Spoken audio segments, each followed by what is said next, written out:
এক মুঠো শাক তুলতে যে এতটা আনন্দ, আসলে কষ্টটা না করলে বুঝতেই পারতাম না। আসলে মানুষ ঠিকই বলে, কষ্টের ফল মিঠা হয়। চলেন আজকে শুরু থেকে শুরু করা যাক। আসসালামু আলাইকুম। রাজশাহীতে প্রচণ্ড গরম, তারপরেও নিচতলা থেকে তিনতলায় উঠে এসে এই কাজগুলো করতে কি যে কষ্ট হয়েছে। যাই হোক, প্রথমে আমি মাটিগুলোকে রোদে দিচ্ছিলাম, মানে এক্সট্রা টবগুলোতে যে মাটিগুলো ছিল সেগুলোকে আমি রোদে দিয়ে এগুলোর ছত্রাক ফাঙ্গাস যা থাকুক না কেন সেগুলো রোদে বা জীবাণুগুলো মরে যাবে। আর এর মধ্যে আমি চা পাতা শুকিয়েছি, ডিমের খোসা আর কিছু সবজির খোসা নিয়েছি। এগুলো হচ্ছে মাটির নিচে দিয়ে মাটির খাদ্য হিসেবে তৈরি করব। আর এই টবটাতে ছিল অ্যালোভেরা জেল। এখন তো রূপচর্চা কিছুই করা হয় না আসলে, তো শুধু শুধু একে পানি ঢেলে জীবিত রাখা হয়। তো ভাবলাম যে এগুলো আলাদা একটা পাত্রে বসাবো আবার নতুন করে, আর এই টবটাতে অন্য কিছু বসাবো। তো অ্যালোভেরার শিকড়গুলো, মানে মাটির সাথে যে শিকড়গুলো ছিল সেগুলোকে আমি আলাদা করে ফেলে দিলাম।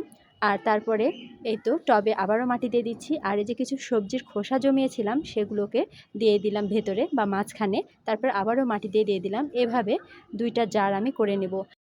সবার বাসাতে আসলে তেলের এই ক্যানগুলো থাকে, সেগুলো আসলে কেটে রং করে নিলে দেখতেও বেশ সুন্দর লাগে আর গাছও লাগানো যায়। তো এরপরে বেঁচে থাকা সবজিগুলো আমি এভাবে বড় বালতিতে একটু জায়গা করে নিয়ে এর মধ্যে চা পাতা, সবজির খোসা দিয়ে পানি দিয়ে আবারও মাটি চাপা দিয়ে বসতে দিলাম। তো যাই হোক, বেশ কিছুদিন আগে আমি একটা ভিডিও দিয়েছিলাম শাক তোলার, তো সেখান থেকে মাকে বলেছিলাম কিছু শাকের গোড়া, মানে কলমি শাকের গোড়া নিয়ে আসতে। তো মা হঠাৎ করে একদিন সকালে আসলে নিয়ে আসে। তো সেটা আমি কি করে লাগাবো বা বসাবো সেটাই ভাবছিলাম।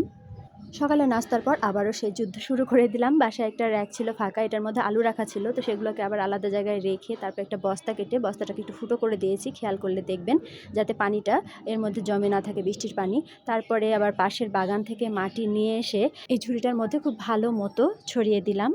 কলমি শাক হওয়ার জন্য খুব বেশি মাটির প্রয়োজন হয় না, মানে উঁচু মাটির প্রয়োজন হয় না, এগুলো অল্প মাটিতেই ভালো হবে। তো এই যে গোড়াগুলো, তো সাথে যে লতা পাতা আছে এগুলো, মানে পাতাগুলো আছে সেগুলো আসলে একেবারেই মরে যায় আর নতুন করে আবারও কুশি বের হবে। তো এবার আমি শিকড় থেকে ছাড়িয়ে ছাড়িয়ে মানে বেশ কয়েক জায়গায় একটু আলাদা করে মাটিতে গেঁথে দিচ্ছি। তো এইভাবে সবগুলো একটু ফাঁকা করে লাগিয়ে দিয়ে ওপর থেকে হালকা করে পানি ছিটিয়ে দিচ্ছি। আর এই তো এই ছায়াযুক্ত জায়গাতে আমি ৩-৪ দিনের জন্য এটাকে রেখে দিব। যখন দেখবো যে হ্যাঁ, সম্পূর্ণ গাছটা সেট হয়ে গিয়েছে, তারপরে আমি একে ছাদে নিয়ে যাব। এদিকে পুঁই শাকের ডাল, মানে তরকারি খাওয়ার পরে এটা হচ্ছে ডাল আমি পুঁতে দিয়েছিলাম মাটিতে।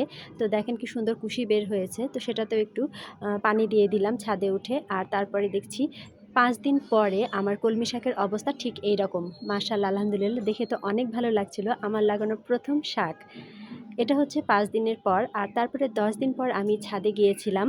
ছাদে উঠিয়ে দেওয়ার পর এছাড়াও প্রতিদিন তো উঠে পানি দিতাম, সেই নিচতলা থেকে তিনতলা কী যে কষ্ট হতো, হাঁটু ব্যথা হয়ে যেত। আর ১০ দিন পর এটা দেখার পরে এতটা শান্তি লেগেছে। আর এখন আমি ডগাগুলোকে ভেঙে নিব যেন এটা আরও ঝাঁকড়া হয় বা আরও সুন্দর হয়। তো বিসমিল্লাহ বলে শাক তোলা শুরু করলাম। আর দেখেন এর মধ্যে মিষ্টি কুমড়া আর চাল কুমড়ার কিছু বীজও পুঁতে দিয়েছিলাম, সেগুলো থেকে চারা বের হয়েছে, সেগুলো হয়তো আরেকটা কোনো জায়গায় আমি লাগাবো। তো এভাবে করে একটু একটু করে ছাদ বাগানটা বড় করার ইচ্ছা আছে।